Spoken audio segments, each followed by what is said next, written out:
You ask Tiger to solve. This deals with linear equations with one unknown. The final result is x equals 9. Let's solve it step by step.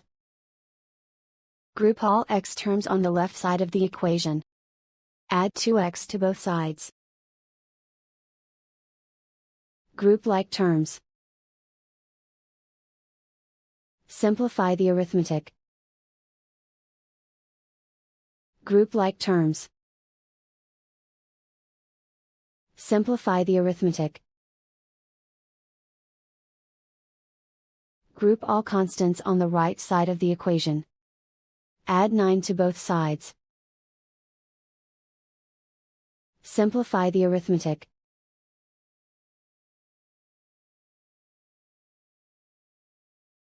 Isolate the x. Divide both sides by 3. Simplify the fraction. Find the greatest common factor of the numerator and denominator. Factor out and cancel the greatest common factor. And so the final result is x equals 9.